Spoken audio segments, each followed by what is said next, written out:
The following is a presentation of TFNN. Mindful Living with Allie Ford and Tom Ryan. Sometimes I get a good feeling, yeah.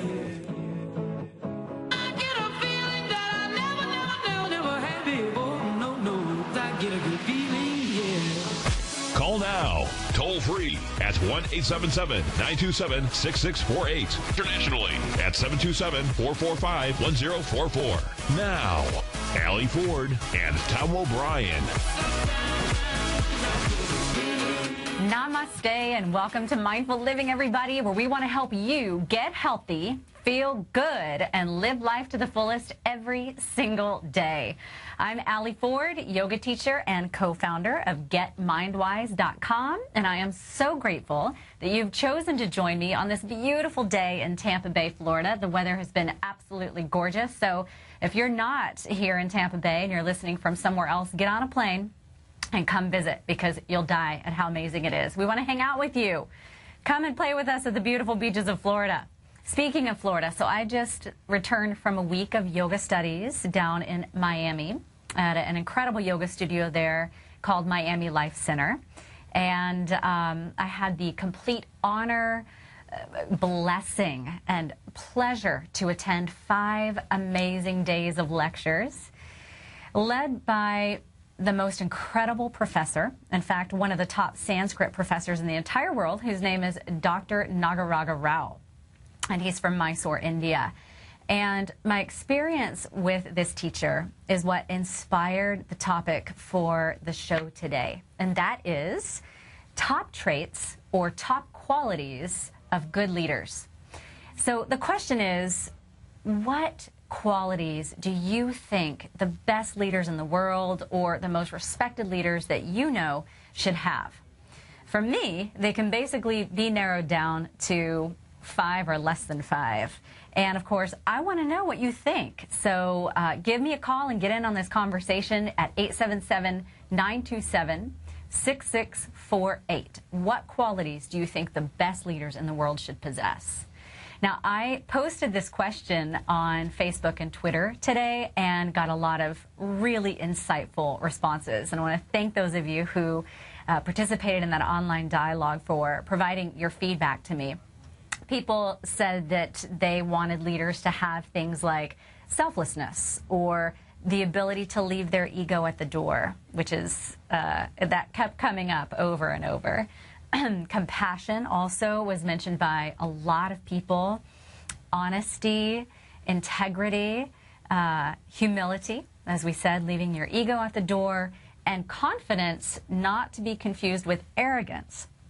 No one listed arrogance, by the way. So when you think, what top qualities do you want the leaders in your life or the leaders in the world to have? No one said conceit. No one said arrogance. No one said someone who believes that they are above everyone else. In fact, if you look at those qualities that are listed, they're all really beautiful human qualities that make people approachable and likable, people that you want to be around, people that you respect and honor. So it was really, really insightful to see what people were listing when it comes to what traits that they believe leaders should have. Now, when I signed up for this workshop in Miami, I wasn't even familiar at all with Dr. Rao or Professor Rao. I'd only heard of him through friends of mine who'd studied with him and who'd said how wonderful he was, but I had never experienced his teachings personally. Obviously, I hold the opinion of these friends very highly, and I was hungry to study, because when your job is teaching, no matter what the subject is, whether it's yoga, meditation, and mindfulness, which is what I happen to teach, or any other subject, you have to maintain your own studies and practice. I got a beautiful comment I'm going to interject here by adorable and amazing and knowledgeable Steve Rhodes. Hi, Steve, who's listening to the show right now. He said, the greatest leaders take those that are doing poorly to do well, and those that are doing well to do even better. Beautiful. Beautifully said. Thank you, Steve, for sending your feedback in. It's very true. In fact, to build on that, there's a great analogy that a beautiful yoga teacher, he's a wise yoga and philosophy teacher who lives in Chennai, India, which is the southeast of India, and whose name is TKV Desikachar. He used this analogy when describing the responsibilities of a teacher. He said that the bond between a teacher and a student is like a rope between two mountain climbers. The less experienced climber behind can ascend no further than the lead climber can make possible. So the more a teacher advances, the more he or she can give to their students. Now, I've been teaching a lot lately. That's what I do for a living. So I needed to take some time for myself to just go and be a student. And let me tell you, I got way more than I could have ever expected. Professor Rao gave lecture for an entire week on the Upanishads. By the way, I didn't even have a clue what the lecture was going to be on. Talk about faith in my friends and the opinion of this professor. The fact that he was coming all the way from India and being hosted by one of my favorite teachers, Tim Feldman at Miami Life Center, just said a lot about his experience and his knowledge. And I trusted the universe was guiding me in this direction, and I went down. And the lecture happened to be on the Upanishads, which are some of the oldest texts known to mankind, and happen to be the foundational texts for all schools of Indian philosophy, some of the oldest philosophies known to mankind. So it was so interesting. This ancient information is then threaded into many other really important works, including the Bhagavad Gita, which some of you may be familiar with, or the Yoga Sutras. So the messages that were in the Upanishads then began to be threaded into all later philosophies in India. So very, very interesting. And the professor delivered the information with great passion. I mean, he's so animated when he speaks, and he tells amazing stories. And the lectures every day were for 2 or 2.5 hours, and they flew by. I mean, you just sat on the edge of your seat listening to this man speak. So such great passion, such great energy, and communicated so clearly and effectively, like, to me, only one of the best professors or teachers could possibly do. So as it turns out, Dr. Rao was actually honored by the President of India as a noted Sanskrit scholar. And yet, with all his experience, knowledge, and recognition, this man was ever humble. And this, to me, is one of the most important traits that a good leader should have. Dr. Rao embodied humility, and he shared a story from the Upanishads that really exemplified this trait. In the story, it was a tale, basically, where a war took place between demons and gods, or demigods. So remember, this is a tale from the Upanishads. And the demigods won and became very boastful and very egotistical and patted themselves on the back. It reminded me of, when you see like a really talented professional athlete score a touchdown or score a goal, and rather than pat themselves on the back, they'll kind of raise their hand or drop down on their knees and say a prayer. So this is what was happening. Rather than drop down on their knees and thank a higher power, the characters in this story were patting themselves on the back and being very, very boastful and prideful. And it went on to explain a lesson that they had to learn on how to be less boastful, less belligerent. And so I'd like to share with you one of my favorite stories that kind of helps get this point across as well. And this happens to be a Zen parable. It's called Heaven and Hell. And it goes like this. A belligerent samurai, an old Japanese tale goes, once challenged a Zen master to explain the concept of heaven and hell. But the monk replied with scorn, "You're nothing but a lout. I can't waste my time with the likes of you." His very honor attacked. The samurai flew into a rage and, pulling his sword from its scabbard, yelled, "I could kill you for your impertinence." That, the monk calmly replied, is hell. Startled at seeing the truth in what the master pointed out about the fury that had him in its grip, the samurai calmed down, sheathed his sword, and bowed, thanking the monk for the insight. And that, said the monk, is heaven. This story, to me, demonstrates a couple of lessons. The first is the sudden awakening of the samurai to the emotions rising inside of him, which swept him into a rage, helped him realize that it was overtaking him, these emotions. So that kind of helps you understand that when emotions arise, you can become aware of them without them overtaking you or dictating your behavior. And the samurai's awareness that these emotions were actually building his ego, making him so angry that a monk could call him a lout and speak down to him, which caused him to act belligerently and selfishly. And it illustrates the crucial difference between getting caught up in yourself instead of being aware of your emotions and of your connection to others.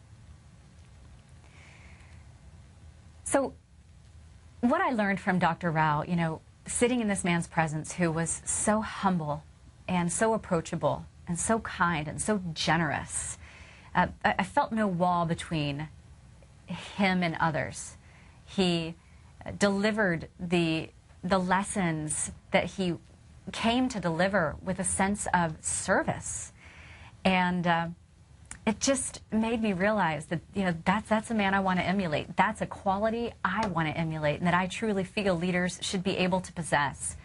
So I just have to say, to anyone out there, to all of us, if you've made it to the top of any industry or career, it's important to remember that we don't do these things all by ourselves.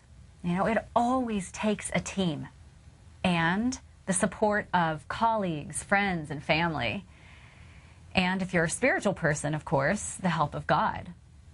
So when good things happen for you, or you receive some reward or achieve some great accomplishment, and you should take a moment to reflect on who helped you get there and send an intention of love and gratitude their way. If you can, pick up the phone and call them or send them a note, because they'll feel that energy and you'll kind of, complete that circle of energy, paying it back to that person who helps you get to where you were. Rather than boastfulness, practice gratitude and humility.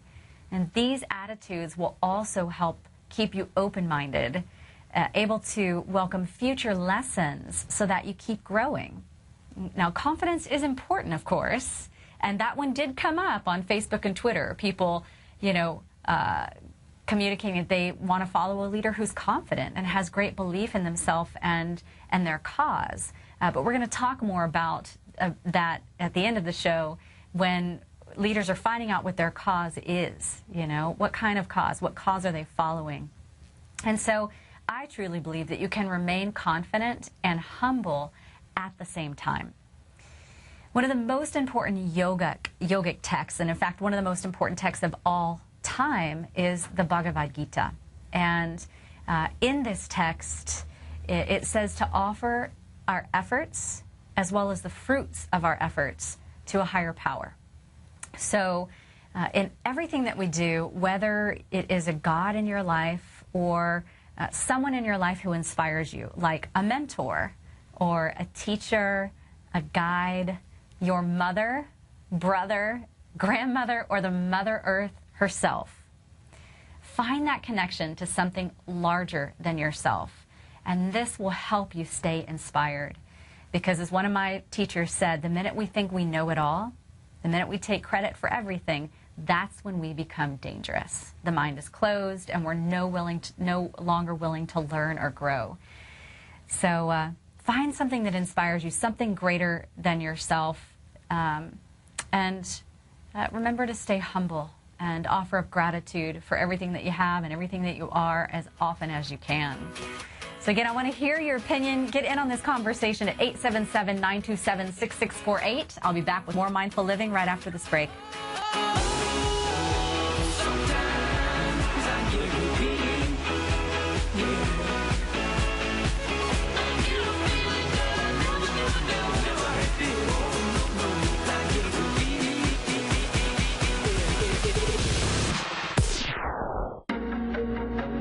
In quiet markets, investors search for new trading opportunities. We'd like to introduce you to a new product that provides opportunities even in flat markets. Nadex, the North American Derivatives Exchange, is a new and innovative Chicago-based exchange registered with the Commodity Futures Trading Commission, and unlike most other exchanges, Nadex allows you to trade directly through them with direct market access when using their trading platform. Nadex never charges a fee to use their platform, which even includes real-time charts and full customization capability. Nadex's unique short-term binary options allow traders and investors to capitalize on strategies even when the underlying markets are quiet. Nadex's innovation has allowed them to come up with a line of unique trading products that are unavailable anywhere else. See how it works at nadex.com. That's NADEX.com, or click on the Nadex banner on the front page of TFNN.com. Futures and options trading involves risk and may not be appropriate for all investors. We're told to follow our passion and everything else will fall into place. I hope that's what each of you are doing each and every day. Hi, I'm Steve Rhodes, host of the Money Master Show at TFNN.com, and my passion for technical analysis is what led me to the most fundamental discovery in pattern recognition, the Rhodes Momentum Indicator, market scanner, and trading strategy, a set of tools that identify the momentum and power of the trend, the likes of which have never been seen before, for every market and every time frame. Yes, folks, the trend is your friend, unless you're on the other side. New to technical analysis? This is the place to start. And experienced traders take advantage of the trend like never before. Experience the power of the Rhodes Momentum Indicator each day, available to subscribers of my newsletter service, Mastering Probability. I guarantee your satisfaction for the next 30 days unconditionally, so there's no risk to you other than being on the wrong side of the trend. Mastering Probability, available on the homepage of TFNN.com. And folks, live with passion.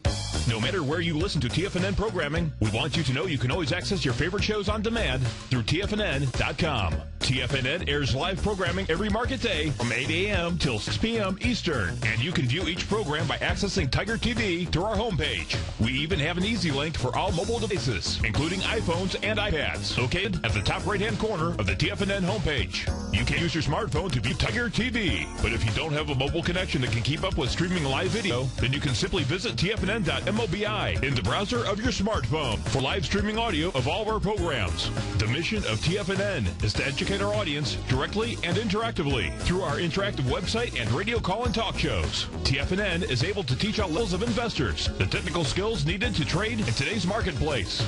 In order to get the best information possible, TFNN has assembled the most respected financial minds in the country to provide the most current news and comprehensive advice available. TFNN.com. Educating investors. Yesterday gone, tomorrow's not here. What are you doing right now? Mindful Living with Allie Ford and Tom O'Brien. Oh, sometimes I get a good feeling, yeah. I get a feeling that I never had before. No, I get a good feeling, yeah. Welcome back to Mindful Living, everybody. Today I'm talking about the top qualities or traits that the best leaders in the world should have.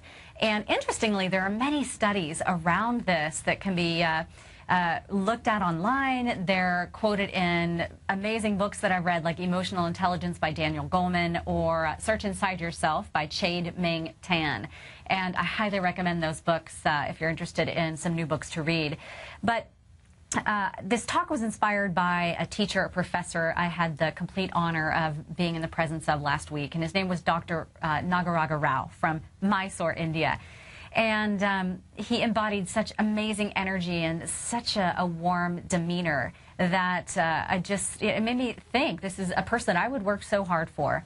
So at one point during the week, I approached Dr. Rao to ask a question about some of the material on which he was lecturing. And that experience in and of itself was so moving. You know, he leaned in, he looked directly at me in my eyes and listened so closely and carefully. And it made me feel like he cared. He really wanted to know what my question was in his heart so that he could fully and completely answer it to the best of his ability. And it made me feel so special. In fact, it was his humble disposition which made me comfortable to approach, or comfortable with approaching him. And he announced this at the beginning of the week. You know, he said that during the lectures, at any point, that a student should be able to ask any question at any time. And in fact, he said, if you bring up a question during my lectures, it'll help me grow. You know, if I don't know the answer, I'll find it, or it may challenge me to consider a new angle when I'm answering questions that you guys bring up. So he made me feel very welcome to approach him, and he felt very approachable. So I asked him the question, and when he was answering my question, you know, he, as I said, he leaned in. He kept asking, am I understanding the question that you ask? And he answered it to such a depth. And I mean, I felt like he was willing to stay there for hours with me. And this is a man who had just spoken for 2.5 hours. You know, he's doing this for several days in a row. And not only in Miami, but he's traveling to several different cities, being addressed by hundreds, if not thousands, of students. And yet it just, to me, it seemed he was really there in that moment for me. And this brought up the next two traits that I really felt from him that I truly believe all leaders should have, and which studies show are two of the most important qualities for any leader. And those are empathy and compassion. Two very important qualities for the best leaders in the world. Now, compassion is defined as a feeling of deep sympathy and or sorrow for another who is stricken by misfortune or suffering, accompanied by a strong desire to help alleviate the suffering. And empathy is defined as the ability to sense other people's emotions, coupled with the ability to imagine what someone else might be thinking or feeling, or in other words, your ability to put yourself in someone else's shoes. Now, you know, I study mindfulness, I practice mindfulness, and I teach it, and I go into corporations and I teach mindfulness in the workplace specifically to help with these two qualities, because studies show that empathy and compassion make the workplace a much happier place to be. People are not just walking by with blinders on, focused on the work. They care about each other, and they take some time to invest in one another, especially if someone's having an emotional struggle, and ask how they can help, you know, so people don't feel so alone. So empathy would, again, help you relate, feel someone's pain, and then compassion would be that sympathy or sorrow for their pain that compels you to act or try to help. Now, this information comes from a website that is www.greatergood.berkeley.edu, greatergood.berkeley.edu, which states that researchers often differentiate between two types of empathy. The first is called affective empathy, which refers to the sensations and feelings that we get in response to others' emotions, such as when we mirror what that person is feeling, right? So sometimes you might see someone cry or talking with someone and they start crying and you actually start crying. Or maybe we feel stressed when we detect someone else's fear or anxiety. And then the second is called cognitive empathy. It's sometimes also called perspective taking. And this is our ability to identify and understand other people's emotions. They go on to say that empathy has deep roots in our brains and our bodies and in our evolutionary history. Elementary forms of empathy have been observed in our primate relatives, in dogs, and even in rats. And if you know pet owners, or if you yourself are a pet owner or a pet lover, you see the connection between animals. When one animal is in pain, it seems another is quite concerned. So that's what this study has showed, that empathy has been associated with two different pathways in our brain, and scientists have speculated that some aspects of empathy can be traced to what are called mirror neurons, cells in the brain that fire when we observe someone else perform an action in much the same way that they would fire if we performed that action ourselves.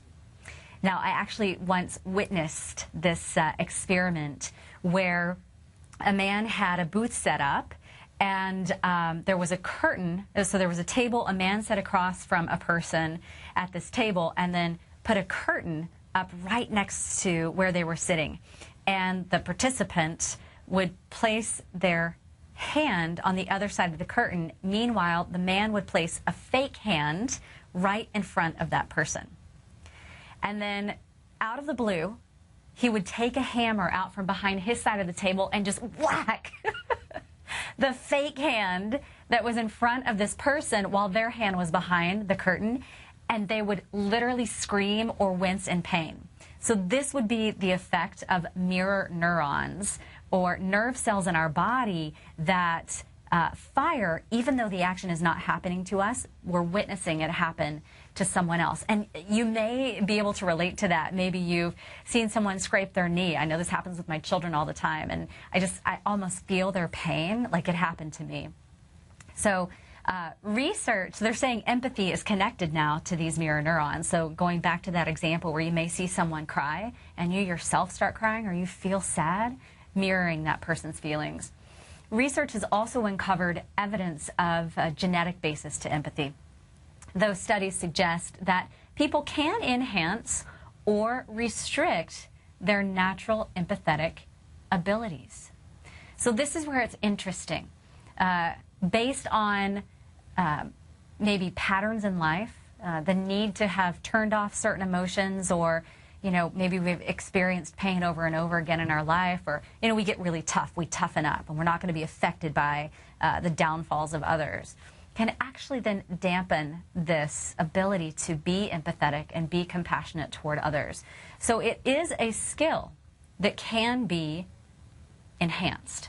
And one of the best ways to do that is through mindfulness practices. And there are many, many studies around this that show that mindfulness meditation or mindfulness practice improve what's called self-awareness, where you notice emotions arising inside of you. And this awareness then helps you become aware of emotions in others. And then you practice there are lots of wonderful exercises around empathetic communication and compassionate communication that I go in personally and teach leaders at corporations to help improve their relationships with their employees, to help their employees feel like they care, like they matter. And it just improves overall happiness throughout the company. Now, empathy combined with compassion is where we're moved to care and act in the better interest of others. And they are the grounds of morality. And this is where compassionate and empathetic leadership comes in. So let's say you're going through a personal challenge, say a divorce, which is affecting you at work, when your boss approaches and tells you that the report you've been working on is due no later than by 5 p.m. today. No questions and no exceptions, because you've been slowed down a little bit with this personal tragedy. You don't tell him or her that you're going through a divorce, but you apologize for being distracted.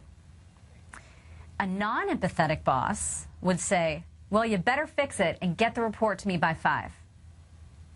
Whereas a boss with compassion and empathy would notice your energy, perhaps even feel your pain, and take some time to ask how you're doing, and maybe ask how they can help you, right, to get that report done or help you achieve some peace in your life. Going back to what Steve Rhodes said, a good boss would help people who are struggling become good, and help people who are doing good do even better. Now, as I said, studies show that these are the types of leaders people want to work for. And one of the founding members of Google, whose name is Chade Meng Tan, the gentleman I mentioned earlier who wrote the book Search Inside Yourself, states that, quote, all things being equal, we'll work harder and more effectively for people we like. And we like them in direct proportion to how they make us feel, end quote. He also cites a study by Jim Kouzes and Barry Posner, who looked at a number of factors that could account for a manager's success. They found only one factor differentiated the top quartile of managers from the bottom, and that was affection. The highest performing managers show more warmth and more fondness toward others. So stay with me. We're going to talk more about this when I come right back.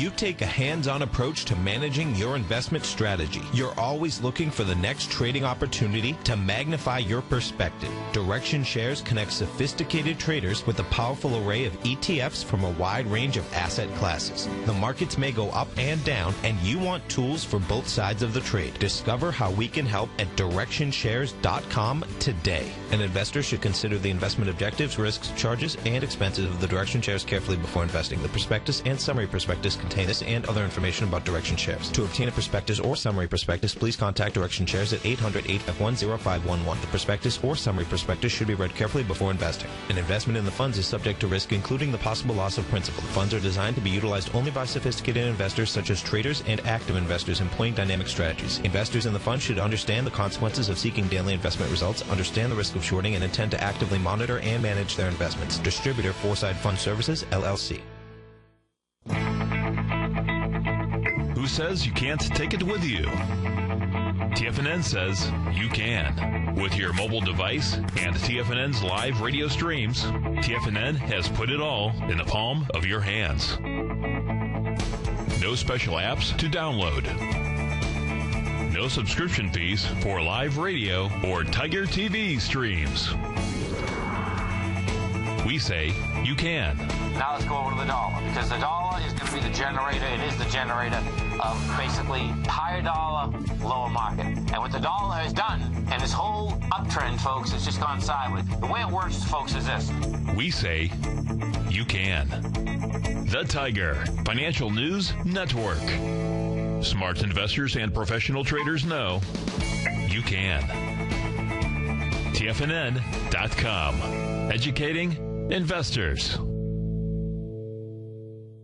Life is a mystery to be lived, not a problem to be solved. Mindful Living with Allie Ford and Tom O'Brien. Oh, sometimes I get a good feeling, yeah. I get a feeling that I never had before. No, I get a good feeling, yeah. Welcome back to Mindful Living, everybody. So we're talking about the top traits that the best leaders in the world should have. We've talked about humility and humbleness.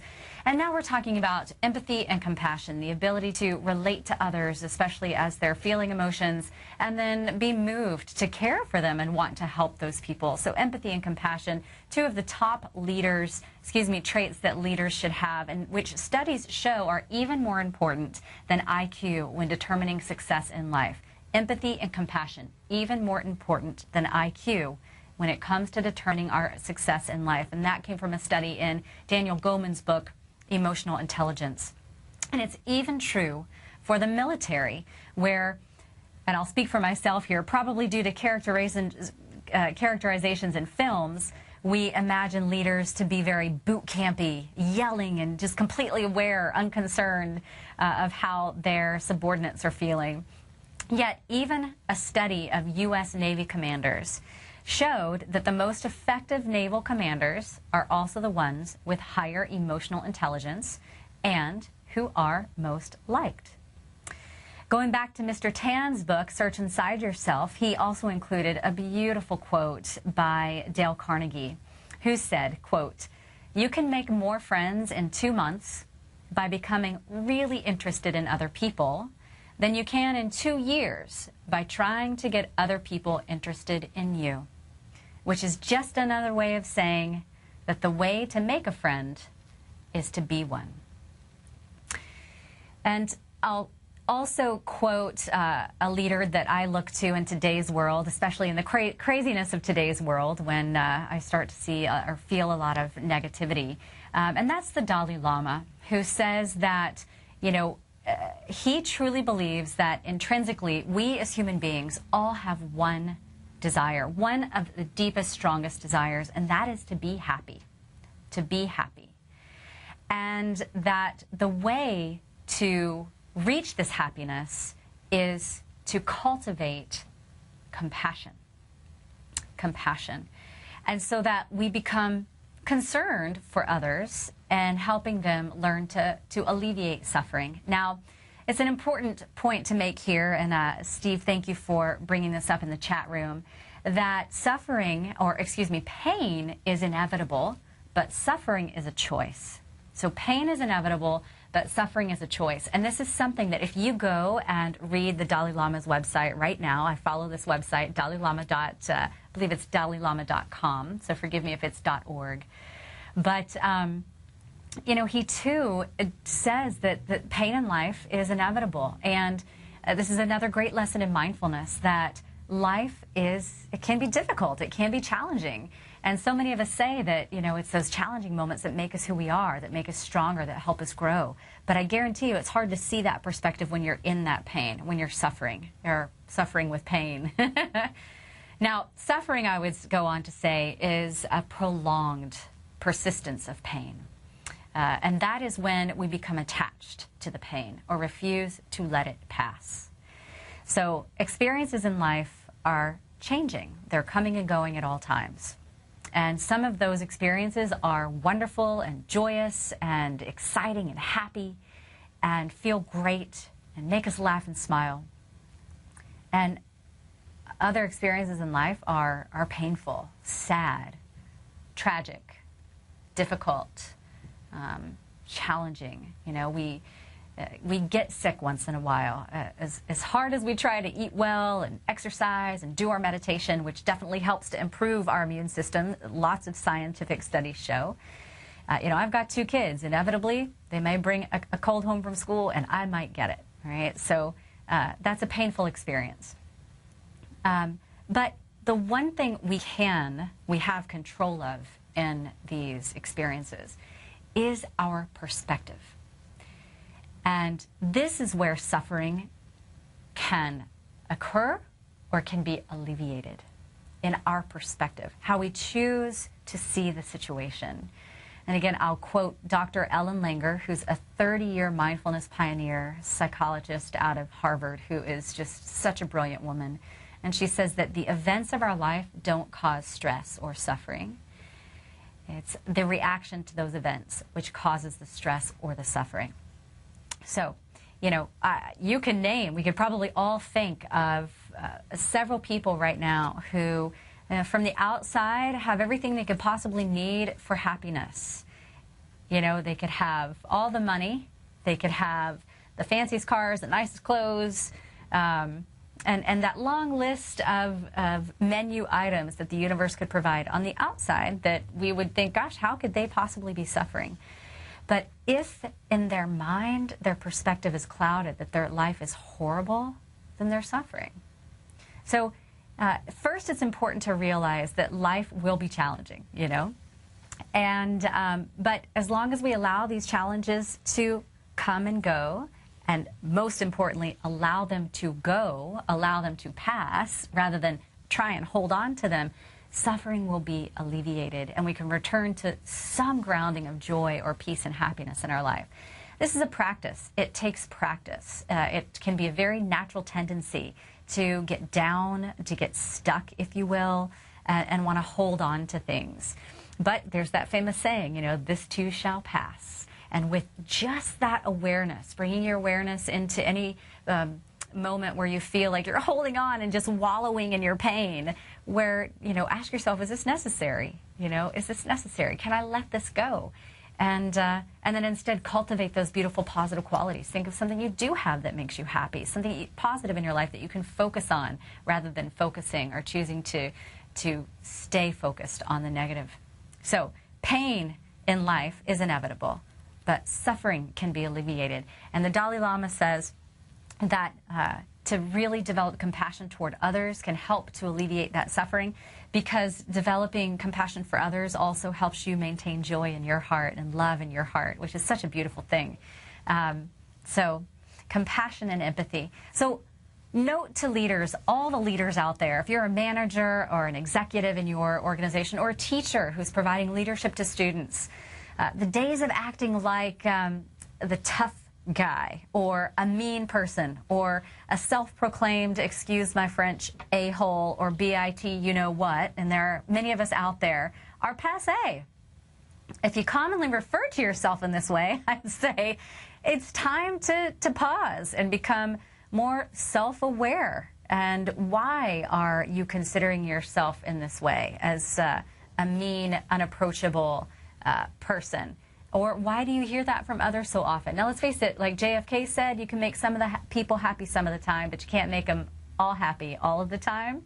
It doesn't mean we shouldn't try to be the best people that we can. And then you have to practice that non-attachment we just talked about. If you know that your intention is pure, to be compassionate, be empathetic, and loving toward others, then you can feel good about your actions in the world. You know, whether or not someone takes it that way is out of your control. But if you know that's your intention, to be the best person that you can be, then it will be easier to leave it on the table. And I guarantee you, more and more people will stop seeing you as the a-hole or the BIT, you know what.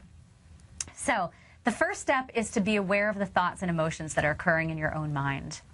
And notice if those thoughts or emotions are causing some wall that you're putting up, that are making you be boastful and feel like you need to be egotistical and prove yourself. And then when you become aware of those types of emotions or thoughts, you can pause and say, aha, I'm noticing, I'm feeling a little defensive at the moment. Like I need to prove myself. I'm confident in myself, you know. I'm so confident in myself that I can be gentle and I can be forgiving and I can be humble. I don't need to take the credit for this action in the world. In fact, who owns anything anyway? It's all coming from the earth or from our forefathers of thousands and thousands of years. And then when you become aware of these emotions and thoughts in your mind or your heart, the negative ones, you can pause and instead encourage the positive emotions like love and kindness and empathy and forgiveness and gratitude, and practice letting go of those negative emotions. And just remember that developing these qualities of empathy and compassion will not only help you continue to get ahead as a leader in the world or in your organization, but also help you to heal the world. So we'll work on those together. And this brings me to the last key quality that kept coming up in the presence of Dr. Nagaraja Rao of Mysore, India. And by the way, this trait happens to be the one that more people posted on Facebook and Twitter overwhelmingly, and that was integrity. Integrity.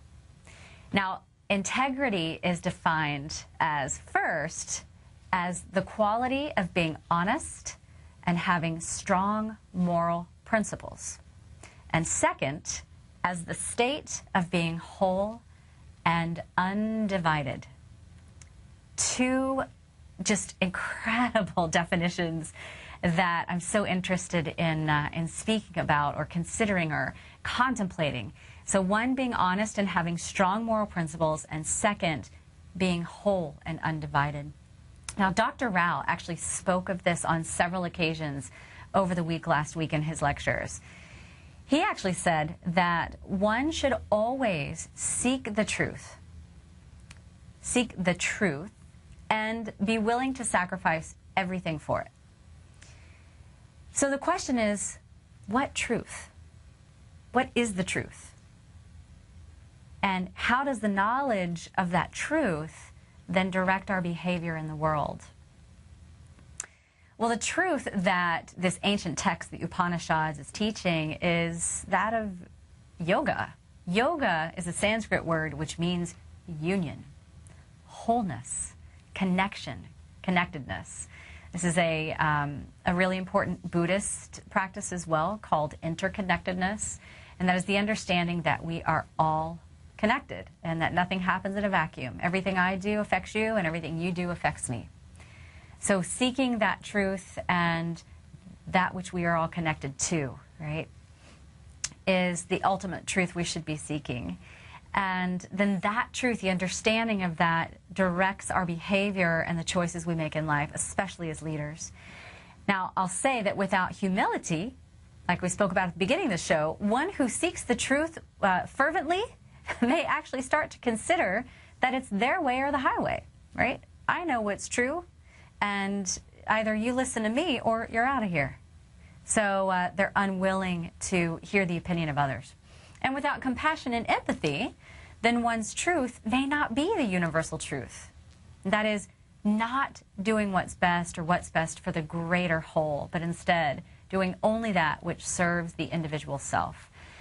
So the greatest leaders understand that the most foundational and yet most universal truth is that we're all connected, and that ultimately decisions should be selfless and not selfish. So there's this beautiful story the Dalai Lama tells, and that is, he says after he's practiced meditation for some time, he comes out, and it's almost as though the lines between himself and other people are blurred. He doesn't see that line of division. And it helps him understand that to serve others is actually serving himself, because we're all connected. And I just think that's so beautiful, that one who's experienced this truth is then living his life accordingly. Now, another beautiful definition of integrity is choosing your thoughts and actions based on values rather than on personal gain. And again, that just speaks to how the best leaders are recognized for, stepping up for others and taking stands for others and making choices that help make either the workplace or the world a better place for all and not just for themselves. And this isn't a show about politics, because this is a show about mindfulness. But I truly believe that as more people in our political arena would practice mindfulness, then a lot of the decisions that our country, or that they're making for our country, would be in better vein, a better consideration for all of us, as opposed to just what's best for those in the seats of government. So another thing about telling the truth that yoga teaches, so there's this practice in yoga, it's called satya, and it means speak the truth. And Dr. Rao explained living with truthfulness, or satya, is living in harmony with oneself in thought, word, and action. And he went on to explain that sometimes the mind thinks one way and the body acts another. So sometimes we'll be thinking something in our head, all right, we might be thinking no in our head, but we'll say yes. And sometimes that's because of external influences and not staying true to our morals and our values. But I love this quote by Mark Twain, who said that, quote, "If you always tell the truth, you'll never have to remember anything." And some of the yogic texts talk about this as well, that even telling little white lies is so draining on your energy, because it's hard to remember your word, and it's hard to stick by your word because it's constantly changing. So speak the truth and act the truth, and let that truth that you're speaking be based on how you truly feel and what you truly think. So a strong leader would commit themselves to making choices that benefit the greater whole, and then live by their word and follow through and take action regardless of those external influences or lobbyists or those persuasive others might try and do. And those strong leaders who live by integrity choose to live and act in a way that has a trickle-down effect. It's a really beautiful example to set for your employees and for your family members and friends. And I remember Tom, telling me a story about a man he worked with who he always stood by his word. And this is a busy man, a busy executive who ran a huge company. He said if he was going to call you at 9, he'd call you at 9. If he said he was going to meet you at noon, he'd meet you at noon. So this is a man who stood by his word and was seen to be someone with great integrity. And he said he always seemed to have a ton of energy. So I think there's something to be said for that. If we're speaking the truth, if we know who we are, and then living by it, we'll be much more effective people in the world. Another beautiful quote by Russell Palmer that I found earlier today said that, quote, "We need to stress that personal integrity is as important as executive skill in business dealings. Setting an example from the top has a ripple-down effect throughout a business school or a corporation. And after nearly 3 decades in business, 10 years as chief executive of a big accounting firm, I have learned that the standards set at the top filter throughout a company."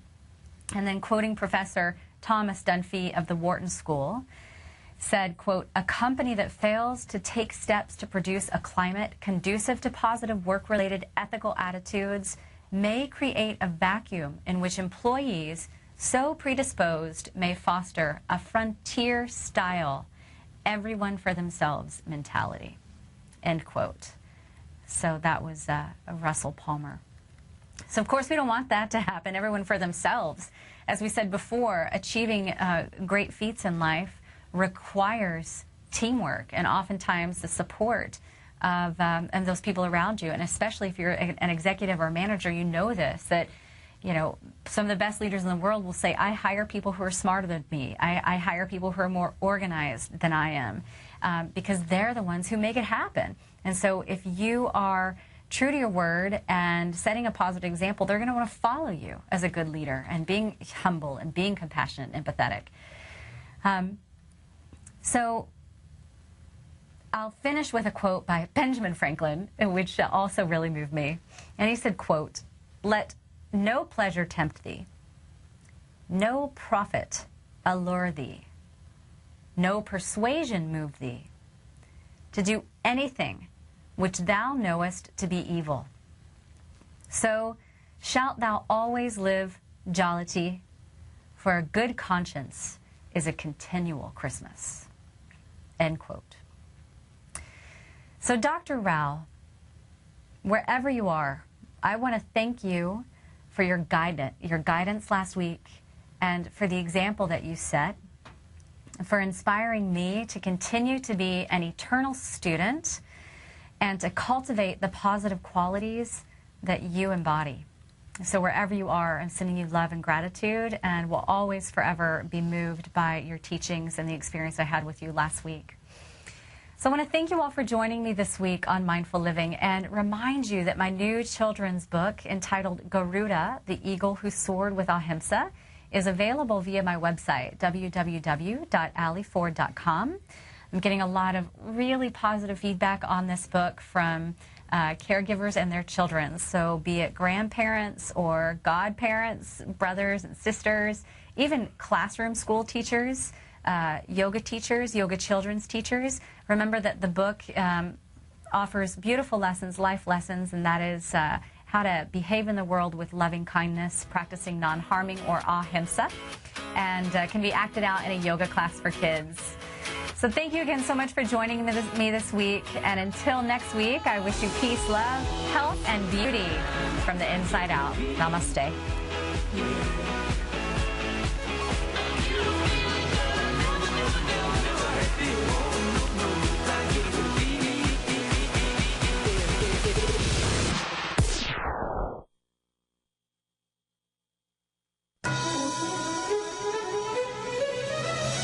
This is TFNN.